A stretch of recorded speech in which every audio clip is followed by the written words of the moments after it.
নমস্কার বন্ধুরা, দীপাস কিচেনে আপনাদের সবাইকে স্বাগত। আমি আজকে ধাবা স্টাইল চিকেন নিয়ে এসেছি। তার জন্য আমি 1.5 কেজি মতো চিকেন নিয়ে নিয়েছি এখানে। আর এখানে আদা রসুন লঙ্কা আমি নিয়ে নিয়েছি, এটা পেস্ট করে নেব। তারপর কি কি মশলা লাগবে আমি দেখিয়ে দেবো। আর এখন চলুন আমি ধাবা স্টাইলের মাংসটা তৈরি করতে চলে যাই।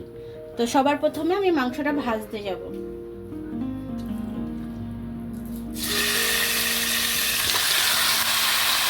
মাংসটা পুরো সাদা হওয়া অবধি আমি মাংসটা ভাজবো।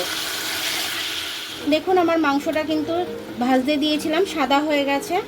আমি কিন্তু ধাবা স্টাইলের এটা করছি, একদমই জল দেব না, জল ছাড়াই আমার মাংস সেদ্ধ হবে। আমি এবার পেঁয়াজটা দিয়ে দেবো। আমি তো এখনও নুন দিইনি, পেঁয়াজটার পর নুন দেব। প্রায় 250 গ্রাম পেঁয়াজ আমি এখানে কেটে দিয়েছি। এবার নুনটা আমরা আমাদের স্বাদ অনুযায়ী দিই। আমি আপাতত 2 চামচ দিয়ে দিলাম, পরে লাগলে আমি দেব। পেঁয়াজটা জাস্ট নরম হওয়ার জন্য আমি নুনটা দিলাম। পেঁয়াজটা আমি লাল করে ভাজবো না। মাংসটা থেকে দেখুন কতটা জল ছেড়ে দিয়েছে। আমার পেঁয়াজটাও ভালো মতো নরম হয়ে গেছে। এবার আমি মশলাটা দেব, এর মধ্যে পেস্ট করে রেখেছিলাম ওটা দিয়ে দিলাম। আমি হলুদ একটু দিয়ে দিলাম। এবার এটাকে আমি ভালো করে একটু মিশিয়ে দেবো। একটু ধনে গুঁড়ো দিয়ে দিলাম, জিরে দিয়ে দিচ্ছি 1 চামচ, 2 চামচ জিরে দিয়ে দিলাম। ধনে আর জিরেটাকে আমি ভালো করে মিশিয়ে নিই। তারপরে এর মধ্যে আমি আরও মশলা দেব, দিয়ে তারপরে একবারে আমি কষতে থাকবো। একটু গোলমরিচের গুঁড়ো দিয়ে দিলাম, 1.5 চামচ মতো গোলমরিচের গুঁড়ো দিয়ে দিলাম। একটু কাশ্মীরি লাল লঙ্কা দিয়ে দিলাম আমি কালারের জন্য। এবার আমি মশলাটাকে কষে নেবো। ততক্ষণ ওদিকে আমি 150 মতো টক দই ফাটিয়ে নেব। এবার আমি এটা ভালো করে কষে নিচ্ছি। এটা কষতে কষতেই সেদ্ধ হয়ে যাবে। টক দইটা ফাটিয়ে রেখেছিলাম, টক দইটা দিয়ে দিলাম। এবার এটাকে আমি ভালো করে কষে নেব, জল শুকানো অবধি কষে নেব সুন্দর করে। হালকা রসালো রসালো রাখবো, তখন একটু ফুটতে থাকুক। এবার ঢাকনাটা খুলে আমি একটু দেখে নেব কতটা কি হয়েছে।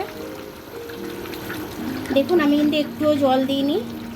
তারপরেও আমার মাংসটা কিন্তু খুব সুন্দরভাবে সেদ্ধ হয়ে গেছে, খুব সুন্দরভাবে সেদ্ধ হয়ে গেছে। এবার আমি এটার মধ্যে একটু গরম মশলা দিয়ে দেবো। সেদ্ধ হয়ে গেছে যেটা আমি তুলে দেখাচ্ছি আপনাদেরকে।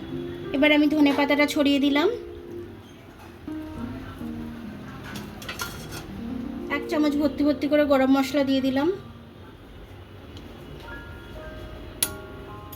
এবার আমি ভালো করে এটাকে নেড়ে মিশিয়ে দেবো। আপনাদের এখানে আমি হাতে করে একটু তুলে দেখাচ্ছি। দেখুন একদম খুব সুন্দরভাবে গলে গেছে।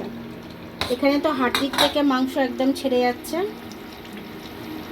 একদম খুব নরম হয়েছে। আমি এটাতে মধ্যে কাসুরি মেথি দিলাম না, আপনারা একটু কাসুরি মেথি দিয়ে দেবেন, আরও সুন্দর সেন্ট ছাড়বে। অ্যাকচুয়ালি কাসুরি মেথির গন্ধটা আমি সহ্য করতে পারি না, ওই কারণে আমি দিলাম না। আপনারা যদি কাসুরি মেথির গন্ধটা আপনাদের ভালো লাগে তাহলে দিয়ে দেবেন। ধনেপাতাটাও দেবেন, কাসুরি মেথিটাও দেবেন, তাহলে খেতে আরও সুন্দর হবে, সেন্টটা খুব সুন্দর ছাড়বে। দেখুন ধাবা স্টাইল চিকেন কারি আমার হয়ে গেছে। তো আপনারা আমার রেসিপিটা ফলো করে নেবেন, আর খেয়ে দেখবেন খুব সুন্দর হয় খেতে। আমি খেয়ে দেখেছি, খুব সুন্দর হয়েছে। এটা রুটি, ভাত, নান সব কিছুর সাথে ভালো লাগবে, লুচির সাথেও ভালো লাগবে, সব কিছুর সাথে এটা ভালো লাগবে। তো আমার ভিডিওটা দেখার জন্য অনেক অনেক ধন্যবাদ। আমার ভিডিওটা যদি আপনাদের পছন্দ হয় তাহলে লাইক আর সাবস্ক্রাইব, বেল আইকনটা একটু টিপে দেবেন। আর যদি ফেসবুক থেকে দেখেন তাহলে লাইক আর ফলোটা একটু করে দেবেন। আবার কাল দেখা হবে নতুন রেসিপির সাথে। ততক্ষণ আপনারা ভালো থাকুন, আমি আসছি।